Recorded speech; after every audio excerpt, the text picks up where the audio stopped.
തദ്ദേശ സ്വയംഭരണ സ്ഥാപനങ്ങളിലെ തെരഞ്ഞെടുപ്പുകളിൽ വിജയിച്ചവരുടെ സത്യപ്രതിജ്ഞകളിൽ പലതും നിയമവിരുദ്ധമാണെന്ന് പരാതി. അയ്യപ്പൻ, ഭാരതാംബ, ശ്രീരാമൻ തുടങ്ങിയ നാമങ്ങളിലെ സത്യപ്രതിജ്ഞയാണ് പരാതിക്കിടയാക്കിയത്.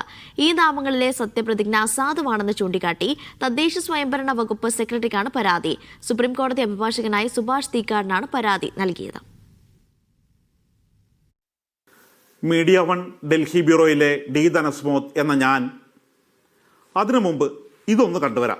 തിരുവനന്തപുരം മുനിസിപ്പൽ കോർപ്പറേഷനിലെ കൗൺസിലറായി തിരഞ്ഞെടുക്കപ്പെട്ട ആശാന GS എന്ന ഞാൻ ഔദ്യോഗിക കർത്തവ്യങ്ങൾ യഥാവിധിയായും വിശ്വാസ്യതയോടുകൂടിയും എന്റെ പരമാവധി കഴിവും അറിവും വിവേചന ശക്തിയും ഉപയോഗിച്ചുകൊണ്ട് നിർവഹിക്കുമെന്നും ഭാരതാംബയുടെ നാമത്തിൽ സത്യപ്രതിജ്ഞ ചെയ്യുന്നു. സ്വാമി ശരണമയ്യപ്പ. ഞാൻ എൻ്റെ ഔദ്യോഗിക കർത്തവ്യങ്ങൾ യഥാവിധിയായും വിശ്വസ്തയോടും എൻ്റെ പരമാവധി കഴിവും അറിവും വിവേചന ശക്തി ഉപയോഗിച്ചുകൊണ്ട് നിർവഹിക്കുമെന്നും ശബരിമല അയ്യപ്പനാമത്തിൽ സത്യപ്രതിജ്ഞ ചെയ്തുകൊള്ളുന്നു. ഞാൻ എൻ്റെ ഔദ്യോഗിക കർത്തവ്യങ്ങൾ യഥാവിധിയായും വിശ്വസ്തയോടും എൻ്റെ പരമാവധി കഴിവും അറിവും വിവേചന ശക്തിയും ഉപയോഗിച്ചുകൊണ്ടും നിർവഹിക്കുന്ന ശ്രീരാമനാമത്തിൽ സത്യപ്രതിജ്ഞ ചെയ്യുന്നു. ശ്രീ പത്മനാഭനാമത്തിൽ സത്യപ്രതിജ്ഞ ചെയ്യുന്നു. ആറ്റുകാൽ അമ്മയുടെ നാമത്തിൽ സത്യപ്രതിജ്ഞ ചെയ്യുന്നു. തദ്ദേശ സ്വയംഭരണ സ്ഥാപനങ്ങളിലേക്ക് തെരഞ്ഞെടുക്കപ്പെടുന്നവർ സത്യപ്രതിജ്ഞ ചെയ്യുന്നത് രണ്ട് വിധത്തിലാണ്. ഒന്ന് ദൈവനാമത്തിൽ, രണ്ട് ദൃഢപ്രതിജ്ഞ. ദൈവനാമത്തിൽ എന്ന് പറയുമ്പോൾ അയ്യപ്പനും ശ്രീരാമനുമെല്ലാം ഹിന്ദു ദൈവമല്ലേ എന്നൊരു സംശയമുണ്ടാകാം. ഹിന്ദു ദൈവങ്ങൾ തന്നെയാണ്, പക്ഷേ ദൈവനാമത്തിൽ എന്ന് മാത്രമേ പറയാവൂ. അല്ലാതെ ഓരോ ദൈവങ്ങളുടെയും പേര് പ്രത്യേകം എടുത്തു പറയാൻ കഴിയില്ല. തദ്ദേശ സ്വയംഭരണ സെക്രട്ടറിക്ക് ഒരു പരാതി സുപ്രീം കോടതിയിലെ അഭിഭാഷകനായ സുഭാഷ് തീക്കാടൻ അയച്ചിട്ടുണ്ട്. ഈ പരാതിയിൽ ചൂണ്ടിക്കാണിച്ചിരിക്കുന്നത് ഇവരെ കൊണ്ട് ഒന്നുകൂടി സത്യപ്രതിജ്ഞ ചെയ്യിക്കണം എന്നാണ്. ദൈവനാമത്തിൽ ചെയ്യാൻ ആഗ്രഹിക്കുന്നവർ ദൈവനാമത്തിൽ തന്നെ ചെയ്യണം, അല്ലെങ്കിൽ ഈശ്വരനാമത്തിൽ ചെയ്യണം.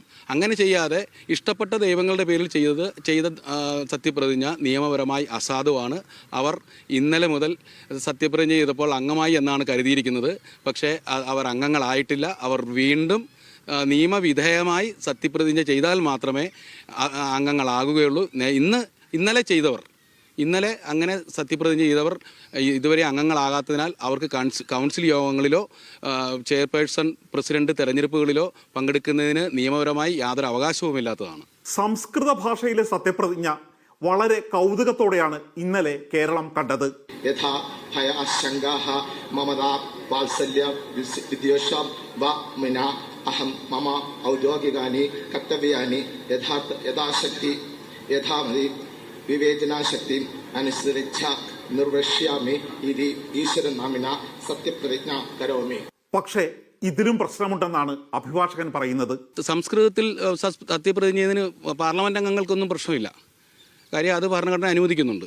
പക്ഷേ ഓരോ സംസ്ഥാനങ്ങൾക്കും അവരുണ്ടാക്കുന്ന ചട്ടങ്ങൾ പ്രകാരമുള്ള ഫോം ഏത് ഭാഷയിലാണോ, അതായത് സത്യപ്രതിജ്ഞ ചൊല്ലിക്കൊടുക്കുന്നയാൾ അദ്ദേഹം ചൊല്ലിക്കൊടുക്കുന്നത് ആ പർട്ടിക്കുലർ നിയമപരമായ ആ ഫോം ഏത് ഭാഷയിലാണോ ആ ഭാഷയിലാണല്ലോ. അദ്ദേഹം ചൊല്ലിക്കൊടുക്കുന്ന ഭാഷയിലാണ് സത്യപ്രതിജ്ഞ ചെയ്യേണ്ടത്. നിയമാനുസൃതമല്ലാത്ത രീതിയിൽ സത്യപ്രതിജ്ഞ ചെയ്തവരെ കൊണ്ട് ഒരിക്കൽ കൂടി നിയമാനുസൃതമായി സത്യപ്രതിജ്ഞ ചെയ്യിപ്പിക്കണം എന്നാണ് പരാതിക്കാരന്റെ ആവശ്യം. ഇത് പാലിച്ചില്ലെങ്കിൽ മറ്റൊരു അപകടം കൂടി ഇവരെ കാത്തിരിക്കുന്നുണ്ട്. 30 ദിവസത്തിനുള്ളിൽ തിരഞ്ഞെടുക്കപ്പെട്ടവർ സത്യപ്രതിജ്ഞ ചെയ്ത് അധികാരമേറ്റില്ലെങ്കിൽ ആ അംഗത്വം തന്നെ അവർക്ക് നഷ്ടമാകും.